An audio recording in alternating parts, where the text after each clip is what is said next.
So this lecture is going to be little different compared to what we have done so far. One is that there are several sections which are unrelated to each other, and there is hardly any maths, and even if it is there, it is the same thing which will get repeated several times. Unfortunately, I am not sure what I shall be talking about you will have covered before, but anyway, let us make a beginning and see where it takes us.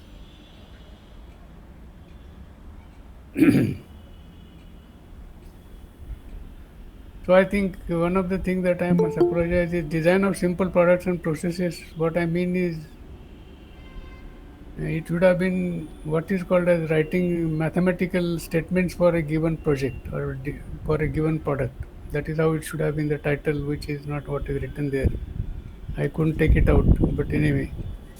So what happens is any product or a process that you want to optimize, analyze and optimize, finally is required to be sort of broken down into a mathematical statement which is shown here. So we have anything, whether it's a product or a process, is defined always in terms of some real variables in nth dimensional space. So x is a vector of design variables which we are assuming as continuous variables, not integers. That also can be done, but it becomes more complex.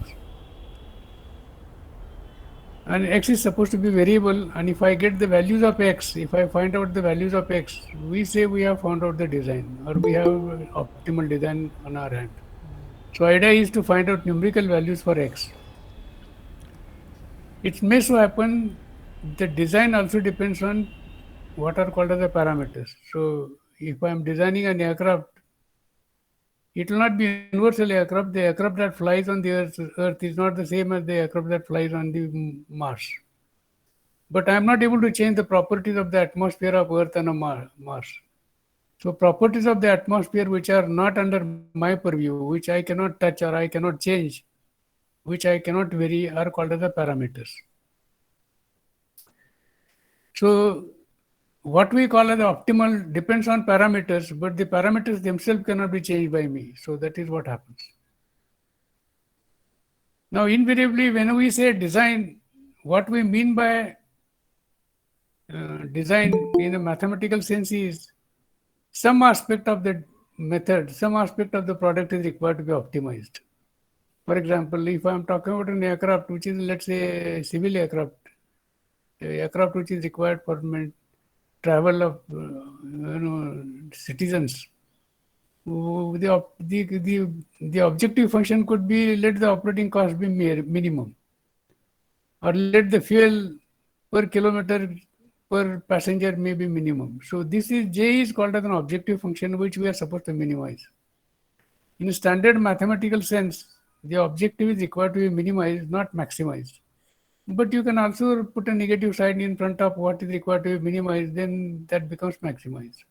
So mathematically, it is good to stick to some standard notation. In MDO, multidisciplinary optimization, J is always required to be minimized, but there are places where we many times maximize J. But we shall assume that we are planning to minimize some objective function. Now it so happens we also have some constraints which are called inequality constraints on the design variables, or we may also have equality constraints on design variable. We'll talk more about it with the problems themselves.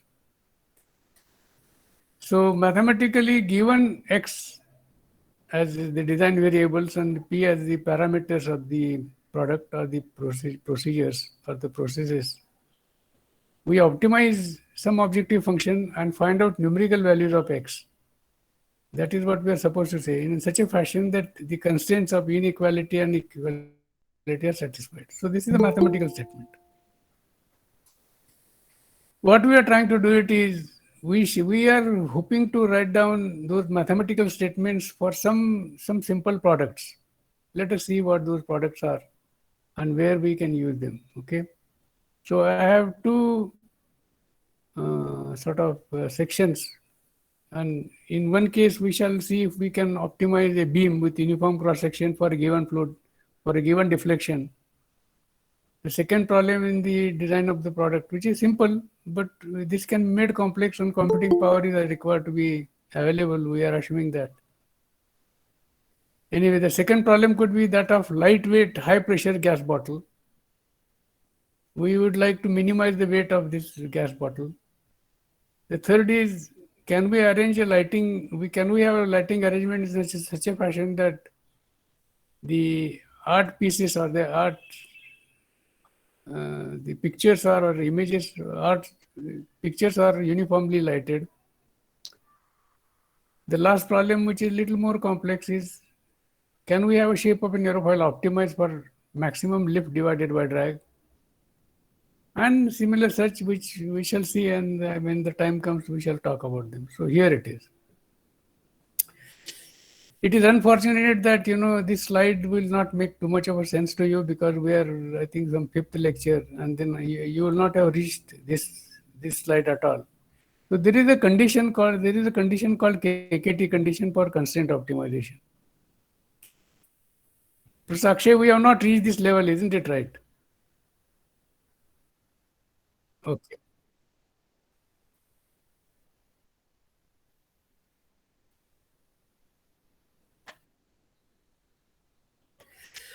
Okay. So let us spend some couple of minutes on this, and then because we shall be referring to this several times. So as I said, there happens to be a definition of a cost function or an objective function J, which depends on the design variable X. Capital X means there are several design variables 1 to n. Okay.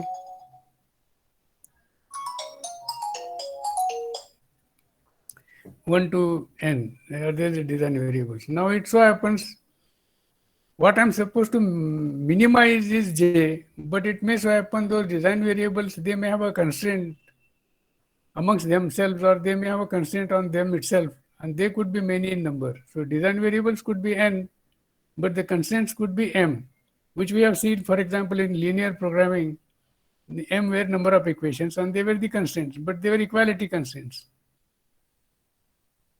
Here, G's are inequality constraints, and they could be in any fashion. They need not be linear equations or the variables themselves. On top of that, there could be equality constraints, which was like conditions of some constraints which were linear equations in linear programming. So H1, for example, represents the first equation. H2, for example, represents the second equation, and like that. So you are required to minimize the objective function J and get the numerical values for capital X, which means several values of x1, x2, x3, etc. So if this is the statement of the problem, then there is a very famous condition which is called as a KKT condition, which says if I want to minimize this, then this condition will be required to be satisfied. That means J is minimum provided this is condition is satisfied. What is this condition? It says gradient of f. F is actually J plus summation of 1 to L lambda J. Lambda is a scalar which is not known, that also is required to be found out, into gradient of H. H are the equality conditions for the design variables, plus J equal to 1 to M, Uj into gradient of G. G is inequality condition, and that is also required to be made equal to 0. That is required to be satisfied. So this equation, which is a fairly complex equation, which right now will not make sense to you, can be sort of equivalently written down as the following. One of the condition that we are looking at, Gj is equal to 0, anyway is the condition which is given or imposed on us for several values, several m's. H is equality constraint which is given to us, which is also called a feasibility condition. Remember, we have used this term called feasible or feasible accept basic feasible solution. So this condition had to be satisfied there also in the linear programming. Then there is a condition Uj, which is an external variable, many times called as Lagrange multiplier. Lambda is also called as a Lagrange multiplier. So Ui into Gi, which are again m in number, if they are made zero, then we call it the complementary slackness condition. On top of that, there is one more Lagrange variable like lambda and u. There is a ui which is also m in number, which must be positive. That is what we are saying. This slide will not make too much of a sense, but anyway, it doesn't matter. Idea is today, can we arrive at the statement which is written on the first line? Minimize j of x such that this is there. Once that is there, KKT conditions can be utilized to mathematically arrive at the value of x, numerical values of x. That is the algorithm, that is the detailing, that is the nitty-gritty of the course. Will not be able to do this immediately today. So arriving at the first line statement is what we are looking at. Anyway, this is a little difficult and not so interesting part. So we'll go to the next slide and we shall see now how these statements are arrived at. So here is the statement. I want to design a rectangular beam. I would like to use, not find out, I'll say design because that is the terminology that we use in this course. So given Young's modulus, design a rectangular cantilever beam of length L with specified maximum deflection for minimum weight. So this is the statement of the problem. So what do we mean by design of a beam now? Design of a beam means the following. Can I find out the width and the depth of the beam? So these are my design variables. So x1 is, let's say, the width, and x2 is the depth.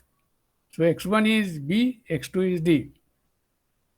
And the other parameters which affect my the weight of the beam are, for example, length. But length is supposed to be given to me, so I cannot change it, unlike B and D.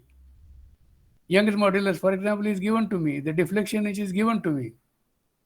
So those are the parameters. Okay. So what is the condition that we are looking at? Condition is the deflection is given, and that becomes my equality constraint. Remember, equality constraint is now not in terms of linear combination of design variables, but it is given as some function which is complex function, which is deflection tip of x is equal to delta max, which is given to me. Also, remember that we are posing this physical problem as a mathematical statement.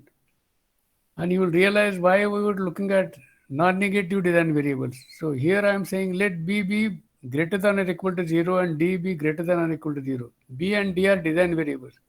They are real variables. They are engineering variables, and therefore they will have to be positive.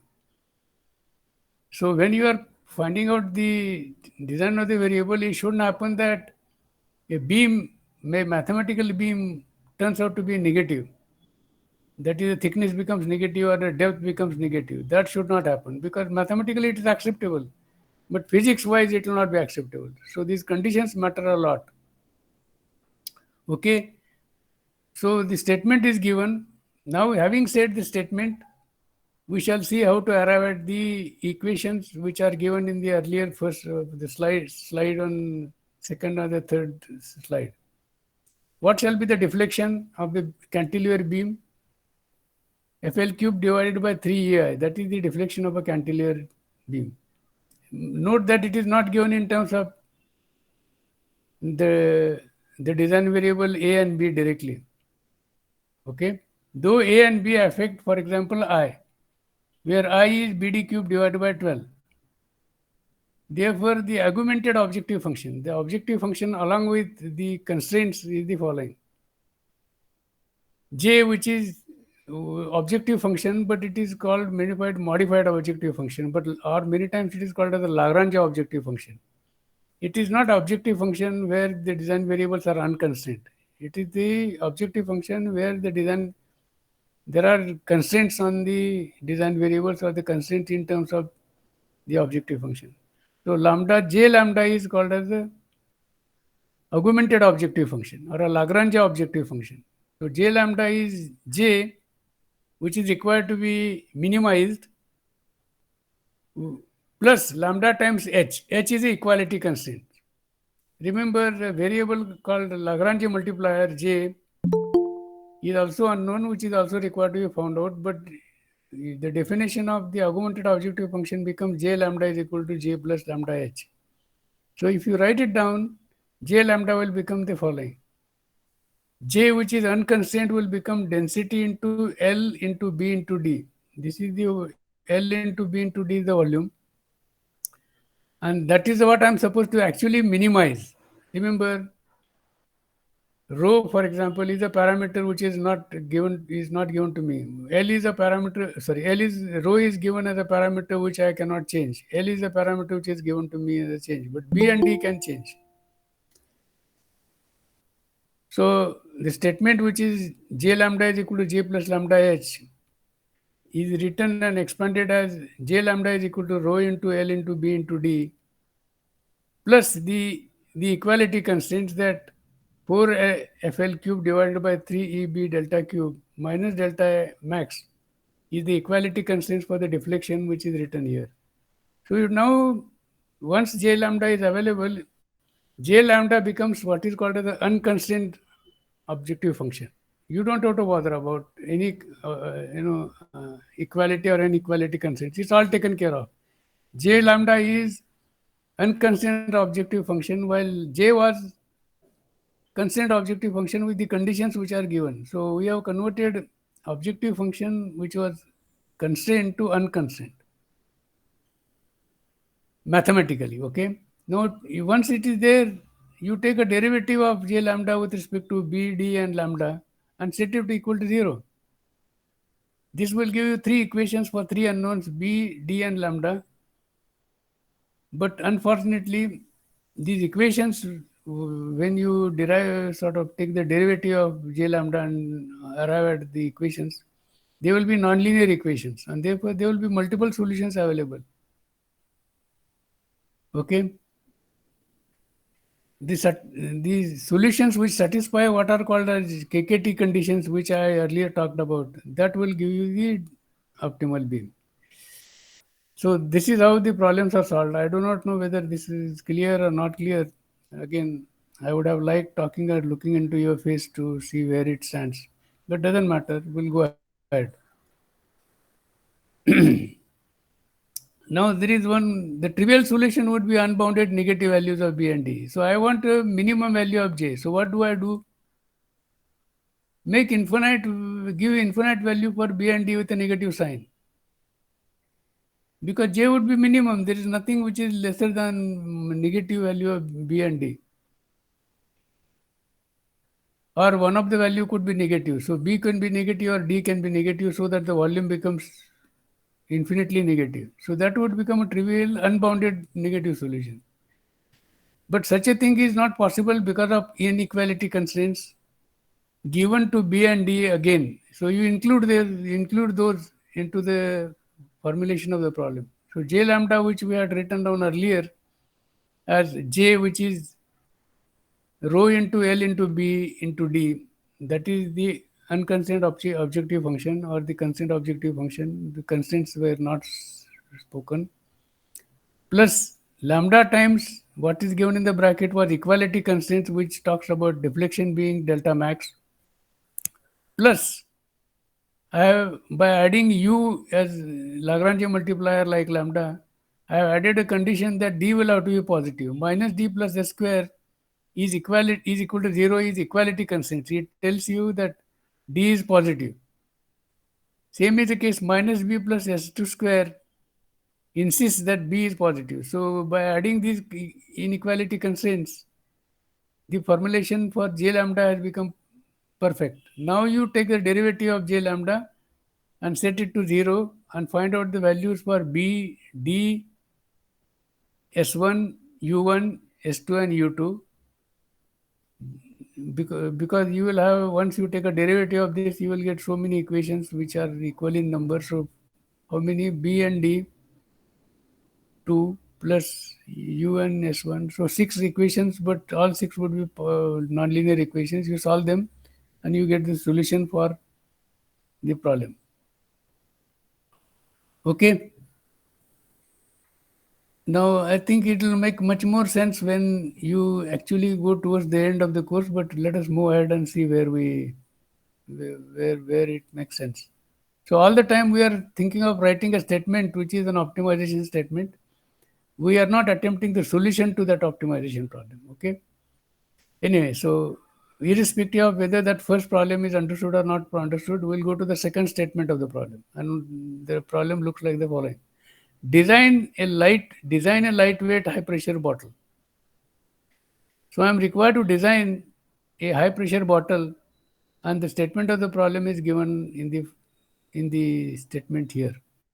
Design a lightweight high pressure cylindrical metallic bottle with spherical caps to be used for storing V cubic meter of gas at room temperature and pressure.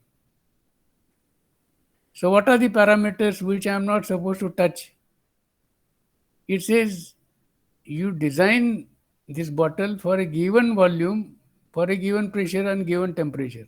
That is what it is saying at room temperature. So those are the parameters which are actually the variables which affect the weight of the bottle, but I am not supposed to touch those variables. Therefore, they become parameters. They are not design variables. Then, what are the design variables of this pressure bottle? This pressure bottle will have a design variable which is the diameter. It will also have a length and it will have a thickness T. And the weight of the bottle would be a function of the diameter of the bottle, the length of the bottle, the thickness of the bottle T, the parameters which are volume, pressure, and sigma max. Okay. Remember, temperature of the gas doesn't affect the volume of the bottle, but pressure affects, because pressure is responsible for the stresses in the bottle. So even though temperature was given, it had no role to play in the mathematical statement of the objective function. So J is an objective function. But we are not supposed to sort of minimize the weight of the bottle as given by the J, which is like this. There is one more condition, and the condition is the volume of the bottle will have to be given. Equality constant at volume is equal to V, which is given to me, not any volume. In that case, zero volume is the best solution. So the bottle must have a volume which is equal to V, capital V. So that is one part of it. The other part is the following. Can I have the stresses more than the maximum stresses? Because the stresses, there is a condition on the stresses that is there. Material of construction is given. So tensile strength of the material of the construction is sigma max. Now, whatever you do, the thickness or the diameter or the length will decide the stresses in the bottle. Those stresses will have to be less than sigma max. So inequality constant is stresses in the cylindrical wall is less than or equal to sigma max. But that is not the end of the job. The stresses in the cylindrical wall is one part of it. The stresses in the spherical cap will be something else. The numerical values will be different. So whether it is a cylindrical cap or a spherical cap, it will be the same. I mean, that they should not exceed sigma max. That condition is the same condition that will be there. When you actually write down the statement, it numerically it may not be the same. The expressions may not be the same, but that is what it is. Once you do that, what we call as an augmented objective function, the objective function with the constraints taken into account is the following. The first bracket, pi into d into L into T, is the cylindrical portion of the bottle. Okay.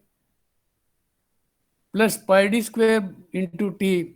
This is supposed to be the cap of the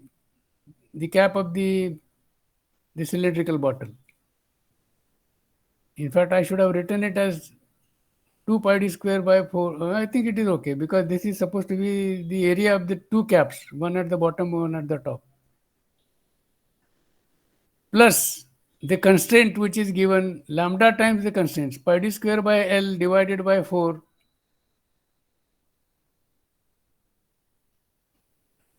plus pi d cube by 6. So the first portion, first is supposed to be the volume which is covered by the cylindrical portion.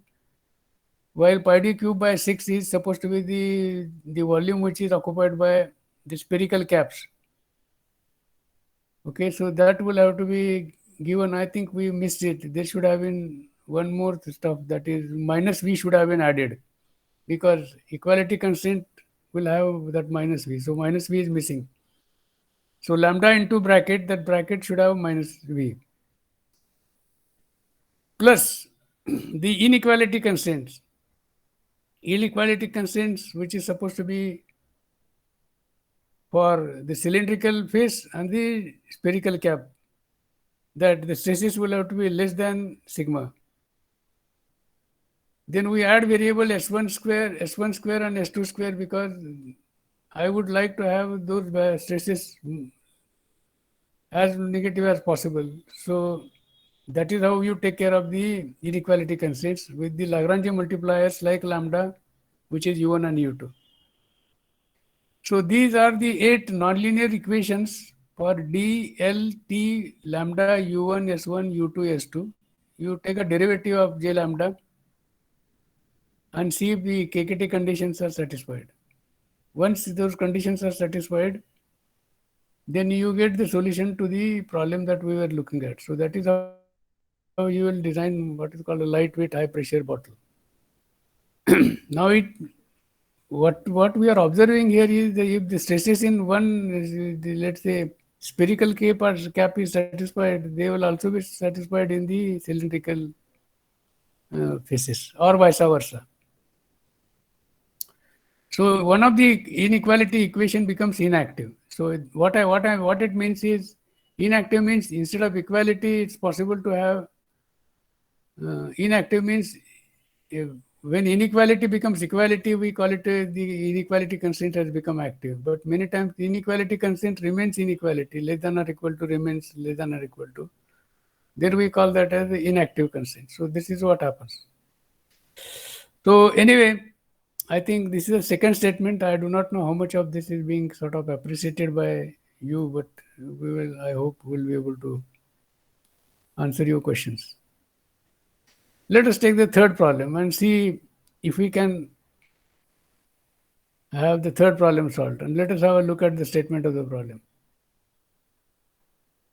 There is an art gallery and it is convex in shape, okay? And it has n paintings located at xi, yi, zi, I varying from 1 to n. So there are n paintings. Each painting is located at point xi, yi, zi. We will assume the size of the painting very small compared to the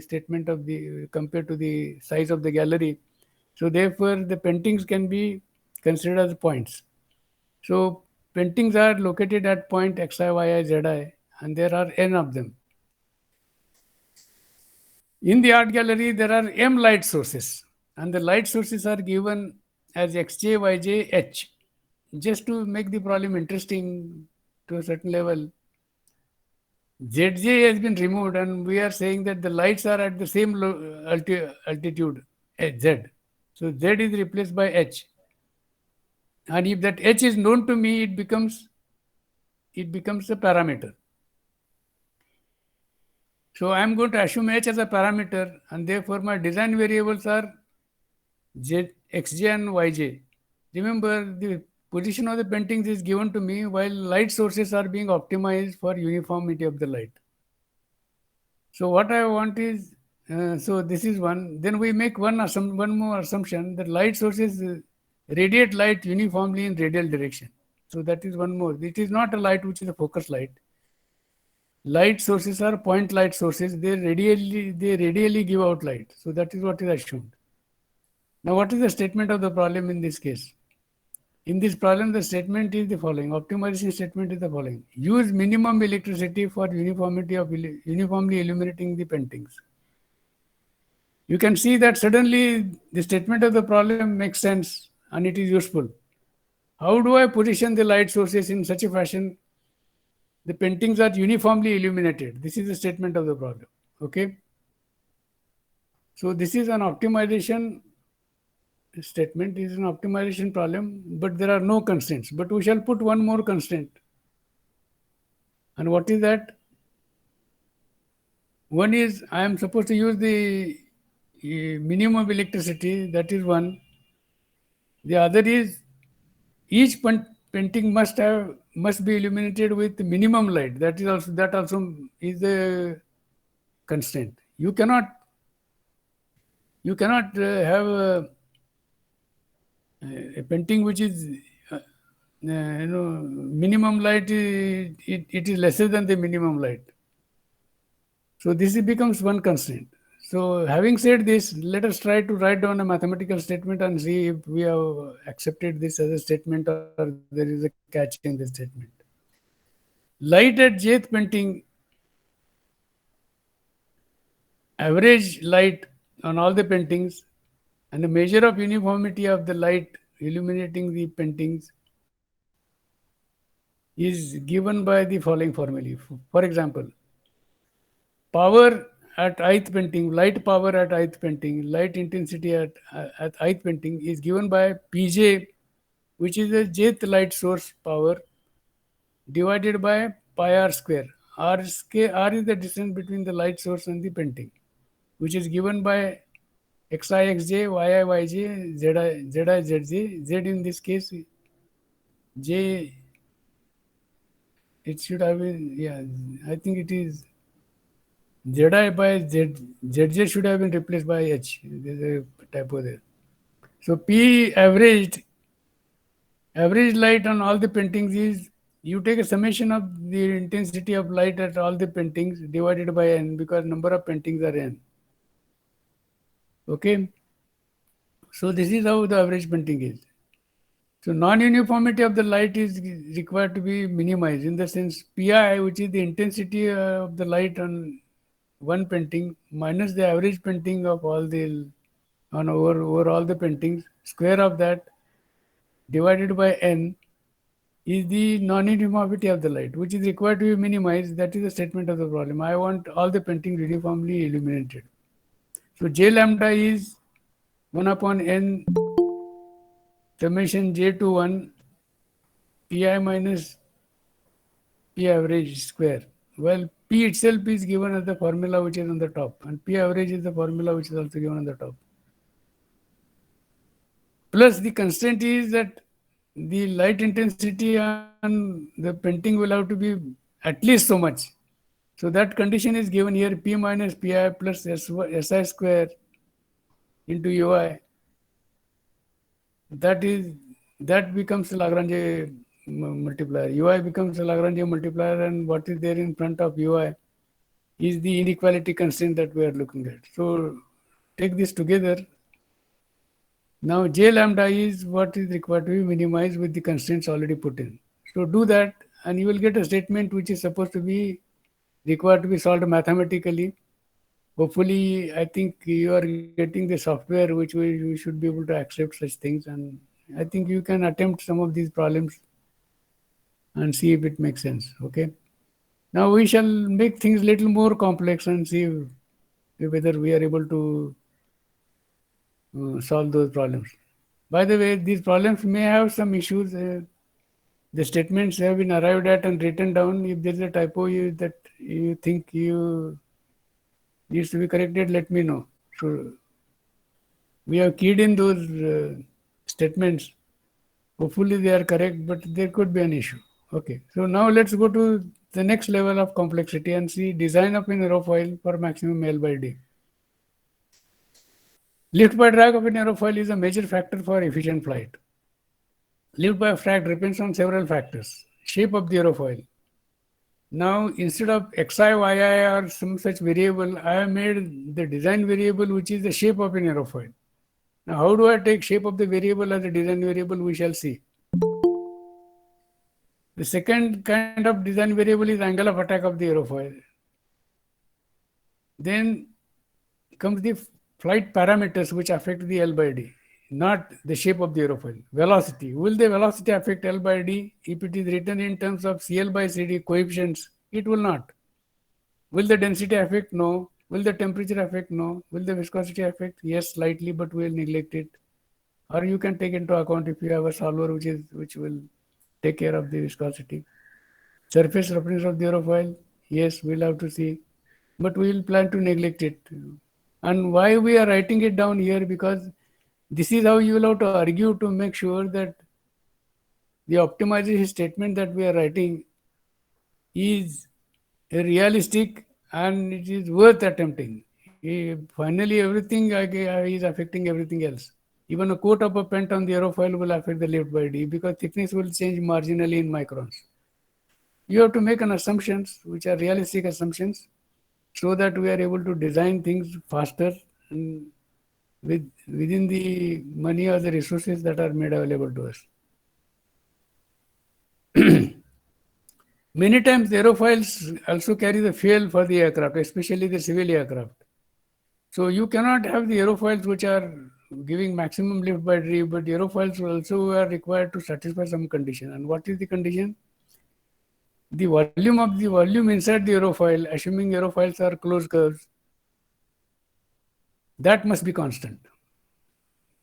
So unless this condition is satisfied, you will have an aerofoil which is of zero thickness or zero chord, and that solution will be trivial solution. I make an aerofoil which is just a point, then what will happen to L by D? Or I may make an aerofoil which is so thin that there is no thick, the drag is very small, because thin aerofoils always produce very small drag. Thick aerofoils produce very high drag. So it shouldn't happen that they become meaningless problems. So the constraints are always required. So the constraint here is the aerofoil which is supposed to produce maximum L by D should have minimum so much of fuel inside it. That means their volume, internal volume will have to be equal to at least V, which is given to V. Okay. So how do I attempt the problem? The first headache that we are looking at is how will I generate an aerofoil which is an efficient aerofoil? One of the ways is I'll define an aerofoil with number of points lying on its upper and the lower surface. See, for example,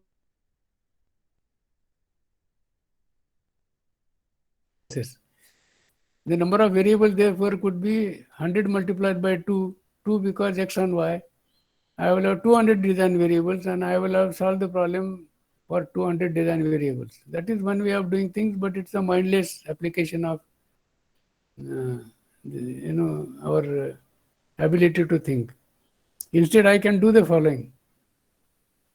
I know the aerofoils, I know aerofoil shapes, and I'll take some n number of aerofoils or n minus 1 number of aerofoils, and I shall say my design aerofoil is a linear combination of these n minus 1 aerofoils. So I'll take, for example, flat plate and a circle. If I take 50% of flat plate and 50% of the circle, I will get an ellipse with a major to minor axis, which is 50%.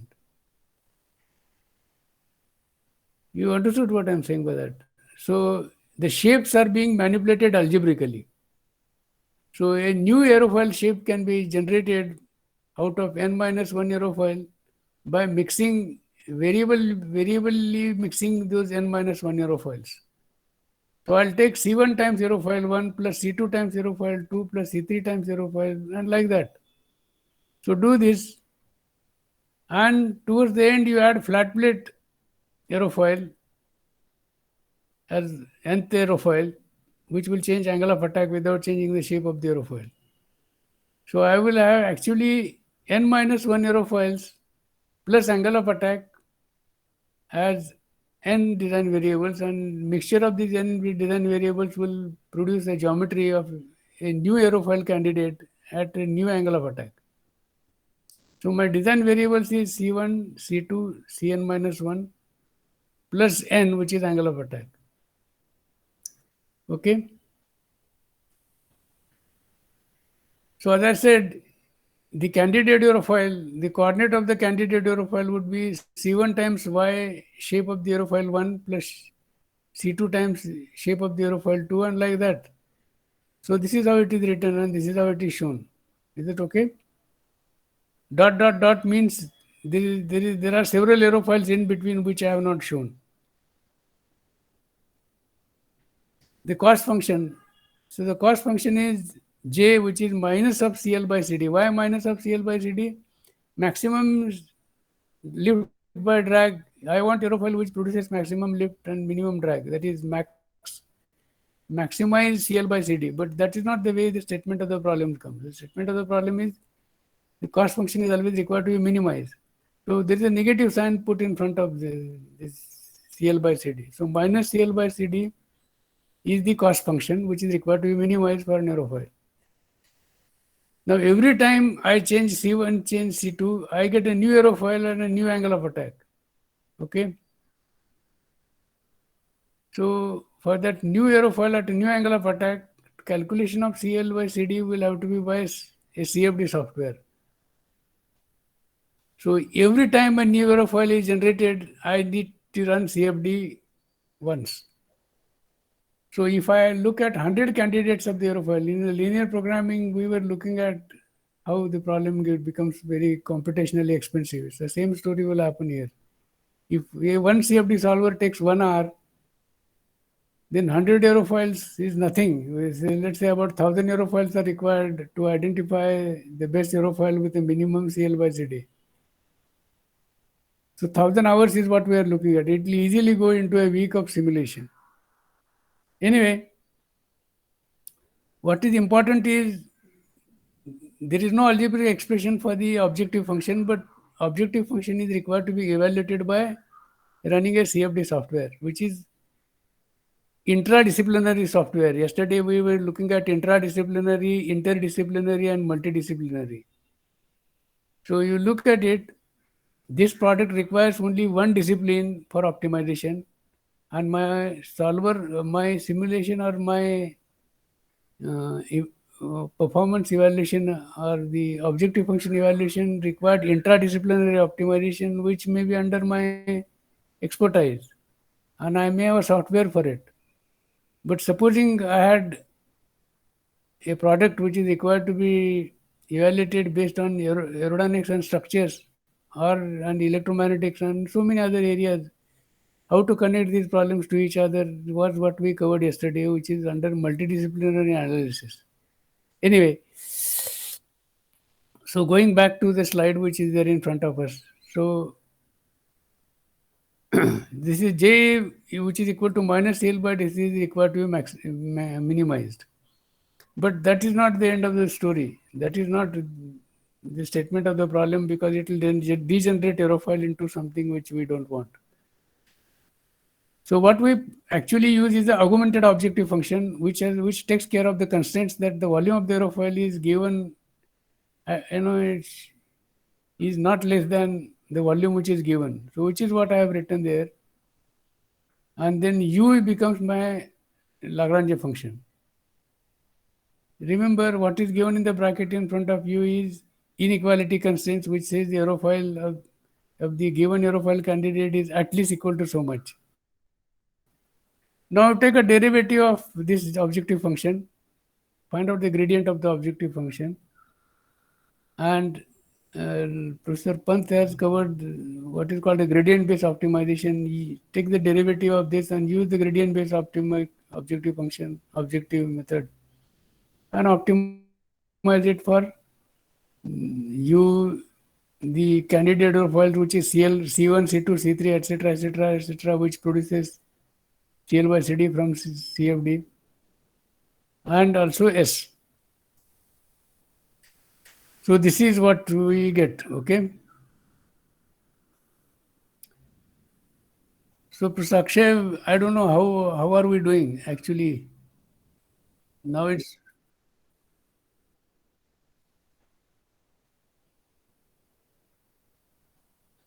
I think it's a good idea.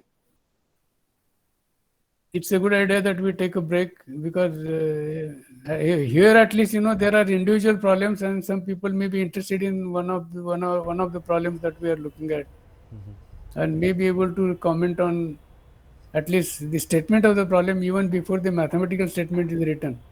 At least that we should be able to talk to each other, irrespective of the portion that is covered in the course. So can we start with somebody, or we take a break or do something different?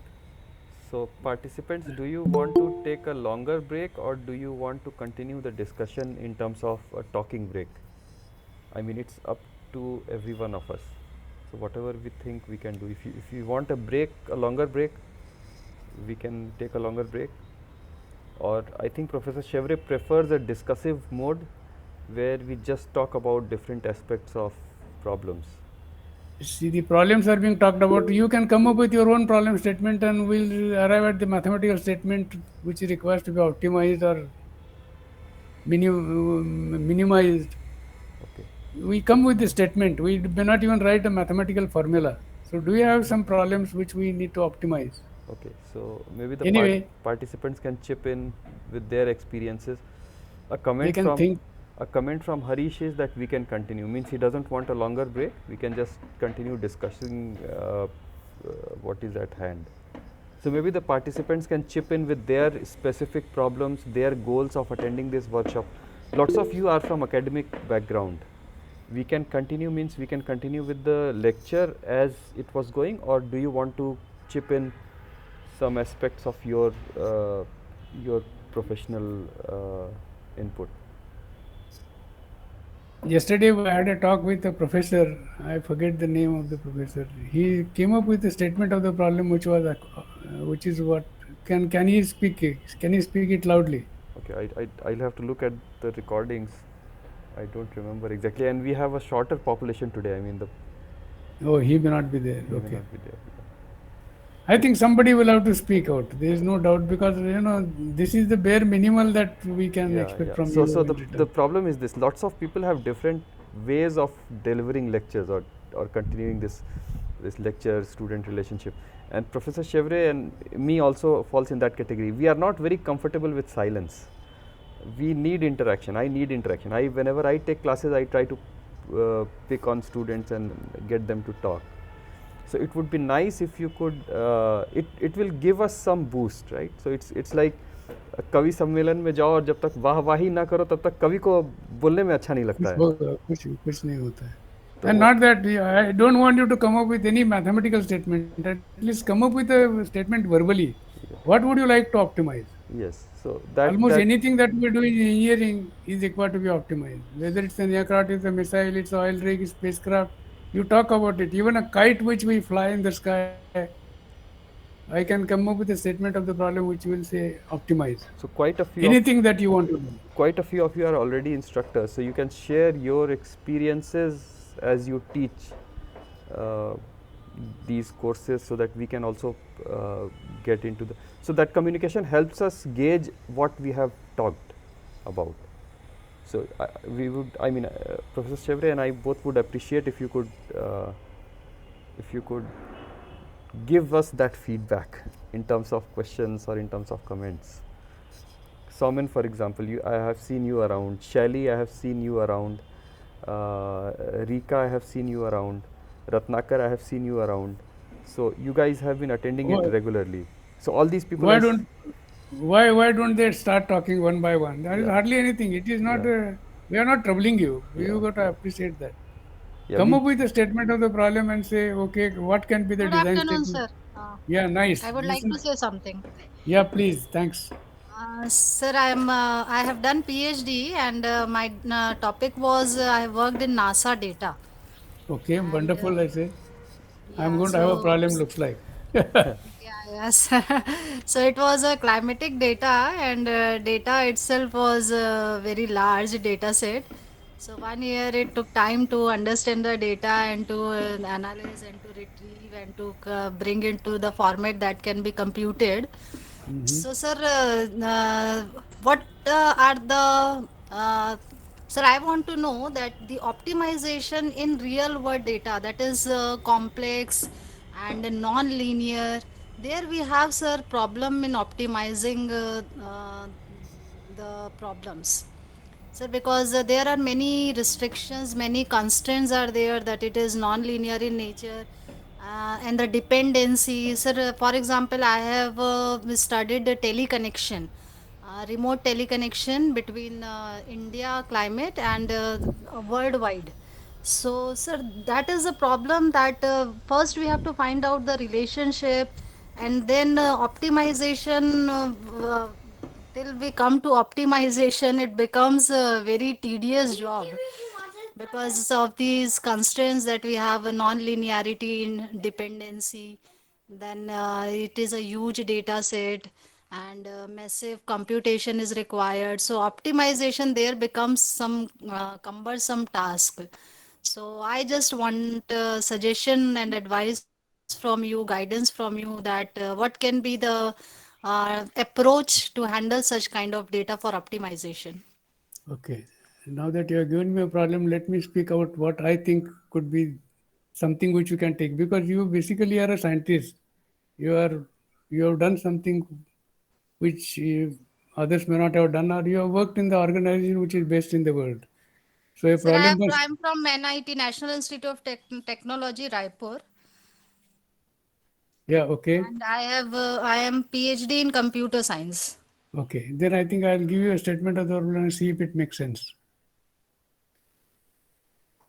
See, atmospheric properties, when you say atmospheric properties, there are several properties which I would like to know. And then some of them are easily understandable, many of them are not easily understandable. For example, I would like to know temperature variation as a function of time and space, given some data. The data may not be at the place where I want it. The data may be at the place where is at the place where I want it. In the sense, let's say I want it in Bombay near my house, and the data may not be there, but it may be in Pune. Pune laboratory will give you. So basically, I need some kind of a interpolation. That is one part of it. Knowing the data at some discrete points over the globe, it may not be at the place where I want it, and that is the place where I want it. So it is an interpolation. Now, this interpolation means I will assume that there is some kind of a fit to this data over the entire globe. That whatever that interpolation is a different story altogether. But that interpolation must be such that when it is applied to some test geometries or test set, it, it produces minimum error. So what I shall do is, if the data is available, pressure, density, temperature, humidity, if it is available at, let's say, some 10,000 points, I will choose 7,000 points for fitting a surface over that data for one of the variables and try to predict the data at the points remaining 300 points and see how well it matches. That surface fit must be well. So generating a surface fit is an optimization problem. I don't know whether it made sense. Generating the Yes, sir. data from the Definitely, sir. known. Definitely. Yes, sir. Now, it is a non-trivial problem because the data would be available actually at a huge number of points. How do I do it? So your interpolation will have to be local.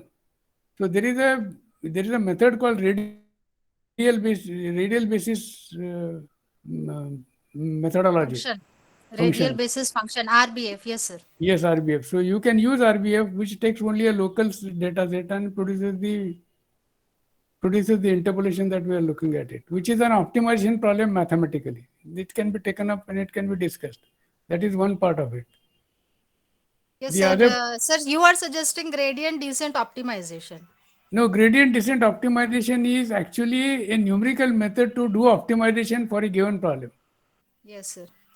See, there are lots of confusion in the statements of the problem. One is a physical statement, then we write down optimization statement. An optimization statement requires optimization algorithm, and one of the optimization algorithm is a gradient-based optimization algorithm. So gradient-based optimization algorithm is algorithm for solution of unconstrained nonlinear optimization. Okay, so that is an algorithm which is sort of applied when you have what to optimize and what is the dimensionality of the problem and what are the bounds on the problem. Okay. Yes, sir. Yes, sir. RBF. Yes, sir. Sir, that's a good advice. Definitely, I will work on it and see how the results come. There could be other similar data sets. For example, the data that you are measuring is density, pressure, temperature, and humidity.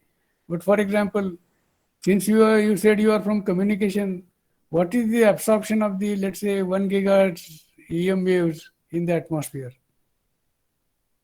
Can that be optimally can it arrive at a numerical model for the transmission of such a data link. It can be put as an optimization problem. It is a much higher complexity, but can we come up with? Can we come up with? Then the time history, knowing the temperature, knowing the pressure density temperature at some time t, at some intervals, equal intervals. Can I find out the variation in between the intervals? Again, is an optimization problem, which is an interpolation problem, which is a time series analysis, is an optimization problem again. How I do it is a different story, but it can be posed as an optimization problem. So there are lots of optimization problems. In fact, innumerable number of optimization problems. Okay, so I think we have at least have started with one and had some dialogue. Yes, sir. Thank If you, sir. nothing It's else, a very good suggestion. Definitely, I will further I work must in thank you this because particular I direction. must I must thank you because I talked to some human being rather than a computer screen in front of me. Uh, Thank you, sir. Okay, Thanks, sir. what do we do, Akshay? Shall we go for the next guy or next candidate, or we start with, Uh, anyone or you would else? like to take some software installation job or whatever? So candidates, I mean, I would like a feedback here. Do you want to discuss software installation or do you want the lecture to continue? I think there is good half amount of lecture left. Yes, but something is still left, and it has a similar flavor. The flavor is the same. So Okay, it seems candidates are reluctant to talk. they are reluctant to talk. So I go ahead with whatever that I want to do. Yeah, I guess. Okay, so I think we handled some problems, and they may have made some sense, but for the sake of those who have understood some part of it, and something which is not clear, let Rahman us. sir, Yeah, please. sir, actually I am a first year research scholar in Manit Bhopal. Okay. I would like to you to continue the lecture because this is our first year of PhD. So I want to know is how to form the statements, the problem statement, how to proceed with that, how to optimize. That's why it is helping so that I could proceed in that way. Okay, ठीक है. So if you could We will continue the proceed. lecture. We will proceed, and not only that, if you give one or two statements of the problem and how to arrive at mathematical statement of optimization for that problem, we'll have one. I will make the slides and send them to you. That is not an issue. Okay. Anyway, so we covered Yes, sir. we will start with whatever is available right now in front of me. So let us take a next problem and see how to write an optimized statement for some more problems. So the problem in front of me right now is relocation of a space station. And what is the problem? Problem is the following. There is a space probe which is required to be moved from station 1 to station 2. Looks simple, there is no problem, which is very trivial. But let us see the way the problem becomes, how the problem actually becomes little more complex and what is required to be solved. Let the distance between the two stations is L meters. Okay. Now, the operation is required to be carried out with minimum fuel consumption within 2 seconds. So this problem was not clear to us. It is not that we are required to move station from station 1 to station 2. It will require some propulsion, and propulsion means you will consume some fuel. So idea is you go from station 1 to station 2 with minimum fuel. And not that it has to be done within T seconds, capital T seconds. Then we'll put some constraints and see if the constraints can be satisfied. And we may solve those problems, we start utilizing those constraints one by one. One of the constraints could be the following. The velocity of the probe is 0 at station 1. It must be 0 at station 2. So it starts with 0 velocity, accelerates, decelerates to 0 velocity. Because I am going from station 1 to station 2 and then remain in station 2 for some time. The formulation of the problem. Now look at the way the problem can be solved. First is, this is a 3D space, but will the problem be made 3D? we don't have to make it 3D. The second, what are the other forces? We'll assume that there are no forces acting on the probe other than the thrusters. Let this be one-dimensional problem described by distance x, u, and a. X being the distance from, say, probe 1, u being the velocity, and a being the acceleration. The specific fuel consumption is given by a constant k. And what is the specific fuel consumption? If I want n thrust, n amount of thrust, n Newton thrust, I need to spend so much of kg of fuel per second. Okay. So n by kg is the specific fuel consumption. Okay. So if I want a thrust, which is F by T, F of T, I'll have to spend variable fuel because I am going to require fuel which is variable fuel, because initially I may have a fuel which is positive and then I may have negative. The thrusters also will be negative. So all such things are there. And you will see the complexity that we shall have. The cost function that initially I'll write, which I may not stick to, is the following. If I assume that the variation of the thrust is required to be given by a parabola, which is my own assumption, whether it is a parabola, whether it is a complex function, whether it is a continuously differentiable function or what, we have no idea. But supposing that this is how the thrust changes, which is given by a polynomial fit, which is second order polynomial fit, then the cost function becomes the following. J, which is required to be minimized, is 1 upon k times 0 to capital T, C0 plus C1 times T plus C2 times T square into dt. So this is the fuel that I'm going to consume when I'm going to go from station 1 to station 2 in capital T seconds. So this is the amount of fuel that I have consumed. Now, which are the design variables here? Design variables are C0, C1 and C2. Because if C0, C1, C2 are given, the thrust variation is given and everything else would be found out. Okay. So my design variables are C0, C1, C2. We also have a variable K, which is a parameter, which is the amount of fuel that I need to spend per kilogram of thrust. Okay. Per kilogram of thrust. So K is not a design variable, but it is a parameter. The acceleration is given by Ft divided by mt. What is Ft divided by mt? That is the acceleration. And it so happens mass at any point t will be given by m0 divided by Ft by k. This is the rate at which dots are missing. I think it should have been m dot. It is not properly written. M naught being the mass of the probe at t is equal to 0 and F by T being the fuel consumption rate. So this is the rate at which mass is required in that formula. The acceleration, velocity, etc. will have to be given by some formulae which you will have to look at, but anyway, they are given here. So mass at any point is given like this, acceleration is given like this, velocity is given like this, and the distance covered is given like this. So if you write it down, you will be able to generate the expression which is something like this, which there are lots of issues which I would like you to go through.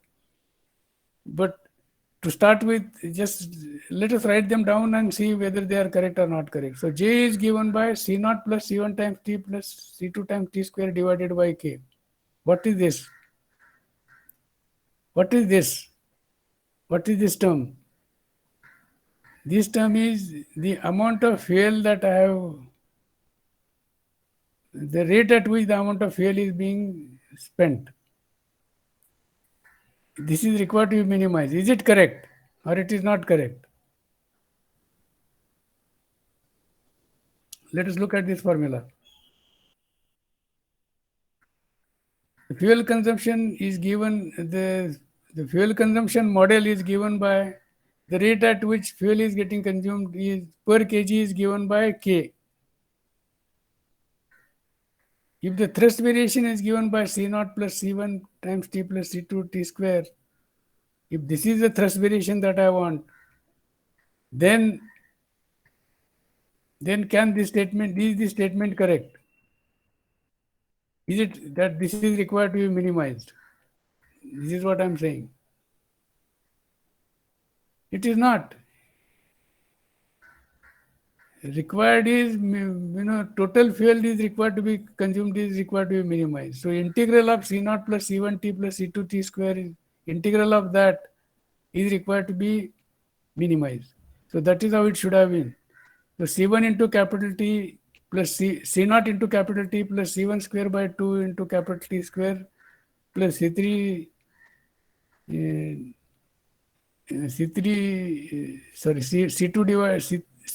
divided by 3 into capital 3 cube divided by K is required to be minimized. That is what is required to be minimized. So that is J. And J written on the left hand side should have been J lambda because we are already incorporating the constraints in this formula. Okay. The first lambda 1 that we are talking about, it talks about what is the velocity at the end of the period t. The second lambda should have been what is the acceleration at the end of session t, and like that. So what is written here deliberately is left is as it is. It is not complete. It is not proper. It is required to be sort of worked out. And once you are through with the course, see if you can write down the mathematical statement for these problems. You forget about solving them using some software. That's a different job altogether. But make an attempt to write down a mathematical statement for all the problems that I have covered in this slide. This post problem is a trivialized optimal control problem. Problems in optimal control are far more complex. One more thing, there is no guarantee that both the distance, velocity and accelerations are met ever with this form of expression of the thrust. See, we are assuming that thrust variation is given by C0 plus C1 times T plus C2 times T square is a second order variation in time. This is okay. But please understand that this formula may be okay for acceleration, but you need to decelerate to make the velocity equal to 0 and acceleration equal to 0 when you reach a distance capital L. So you need a negative thrust. You need a positive thrust to start the motion towards the second destination. But you need a negative thrust or a negative acceleration, which is in fact deceleration, to reduce the velocity and acceleration when you reach the destination, which is the second point in space. Now, a parabolic variation of thrust, which is only one expression, cannot produce that. So what do you do? This itself is a problem. So you will realize we had a difficulty right in the beginning itself. We had used the wrong expression for variation of the thrust. It cannot be a continuous function. It must have a discontinuity, or it may have a positive and a negative possibility. Both the possibilities will have to be there. So whether to have a discontinuous function or a continuous function, that's a different thing. But you must have a positive and a negative function. So how to do that, you will have to see. Okay, so there is no guarantee that both distance, velocity, decelerations are ever met in this form of the expression of the thrust. In fact, they will not be met with that expression of the thrust. The other possibility is, can this problem be posed as a piecewise linear thrust variation problem? So one of the simplest method is, don't use parabolic variation, but assume that thrust profile is given by a set of linear variations in time. So piecewise linear curve in time for thrust variation could be one of the suggestions. So how many design variables would be there? If the number of piecewise curve has, let's say, n minus 1 interior vertices, then I will have n minus 1 multiplied by 2 design variables, because each vertex, if the thrust variation is requires an information about the instant at which the thrust is made to that value and the actual value of the thrust at that point. So that actually will have to be solved as a piecewise linear problem for thrust variation. Anyway, so at the least, increasing the number of design variables to more than 3 and include additional constraints. So the constraints will have to be written down. Only then this problem will be attempted. Okay.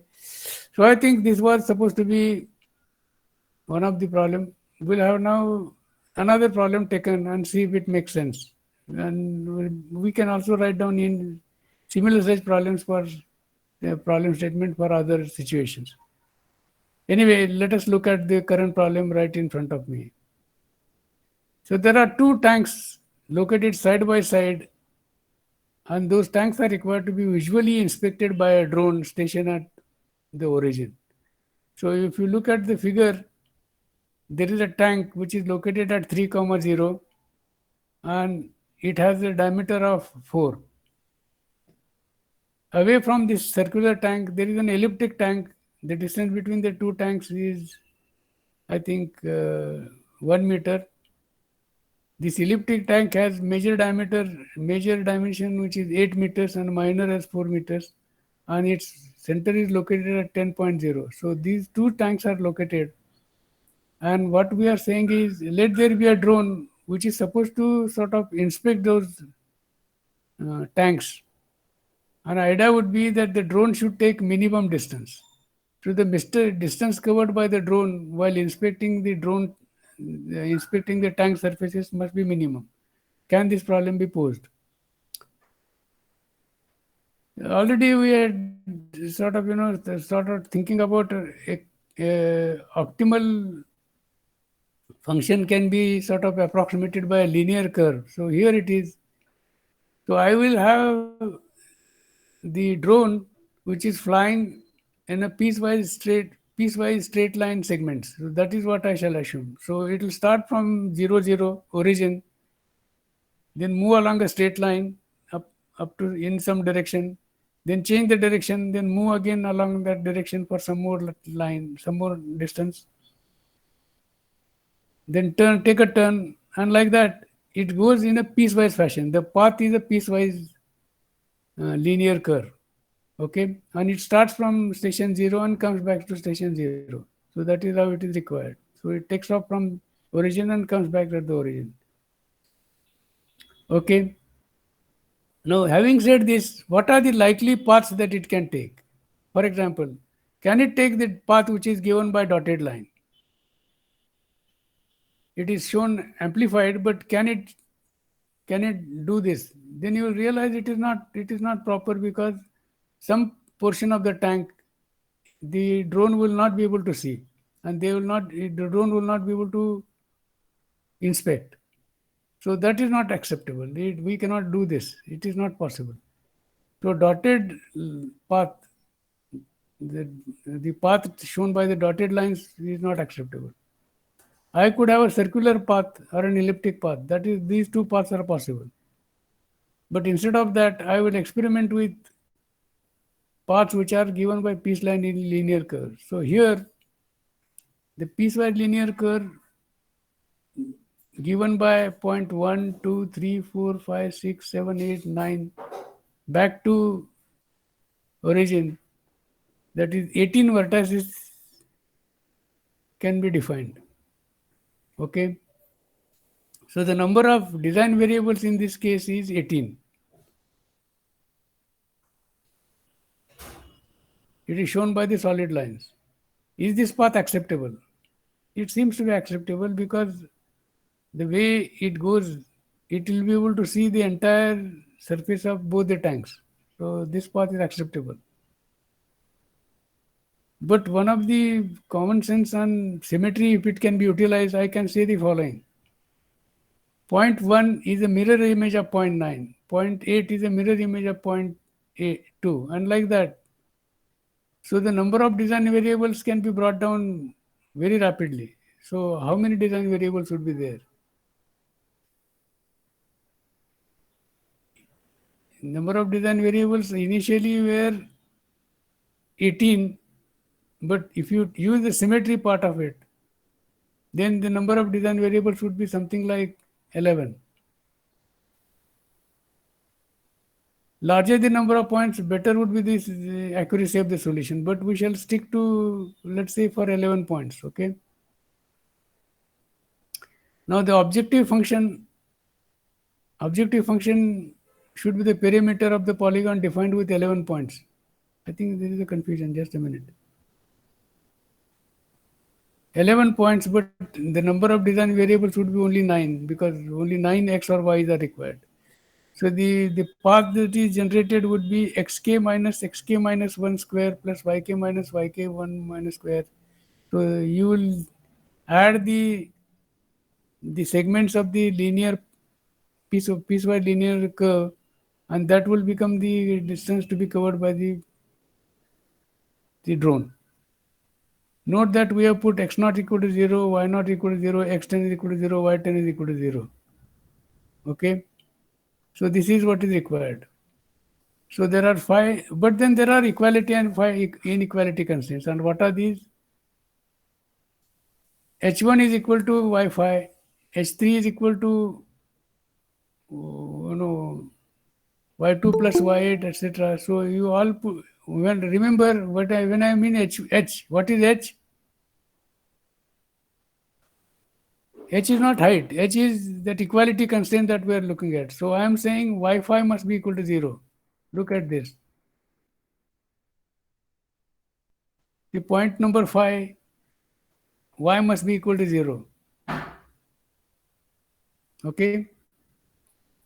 Or the value of the design variable must be 0 at that point. So that becomes my equality constraint.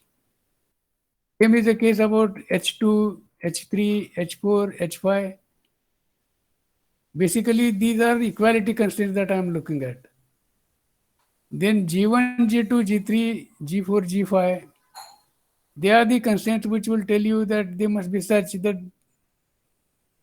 the distance between the distance of the drone from the cylindrical surface will have to be more than the radius of the cylinder.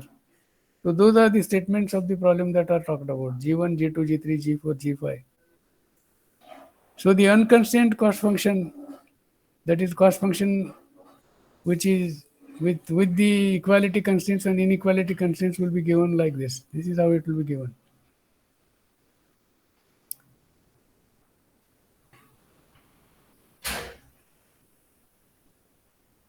So this is what is required to be optimized. So the statement of the problem is over, but we can make it a little more complex and see if it can be made complex.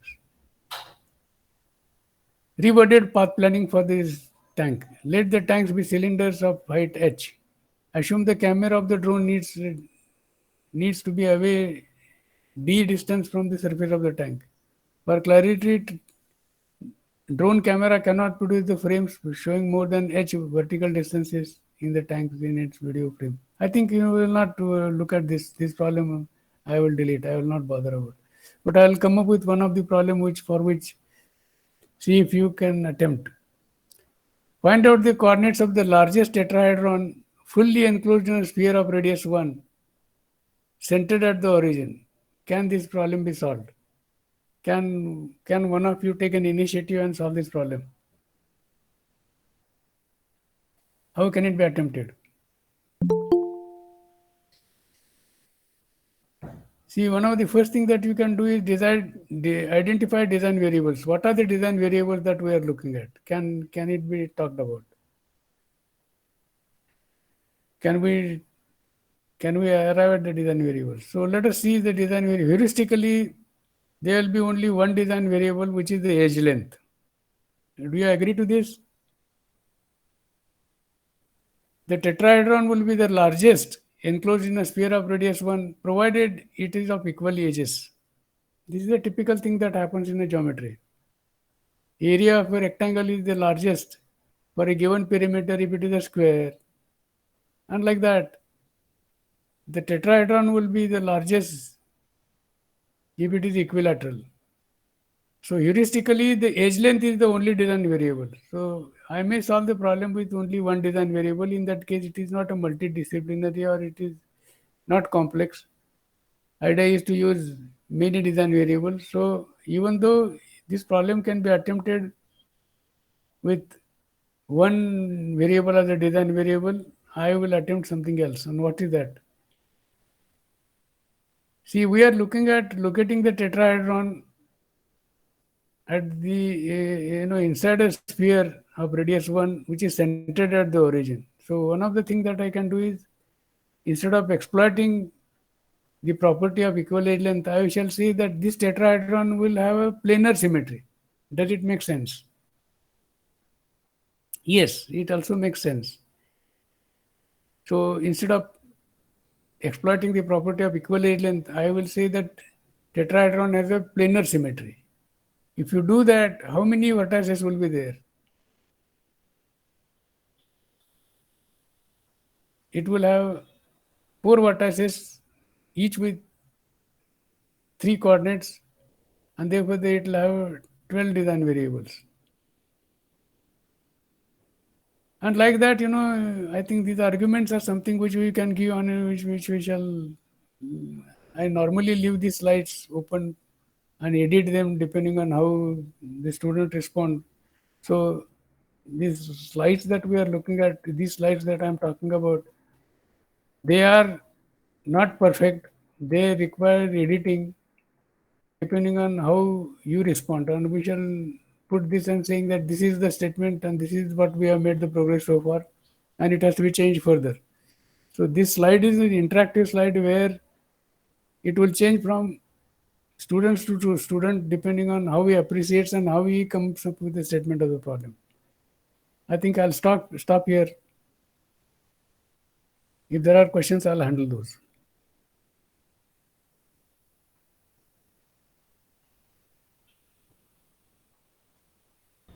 Okay, so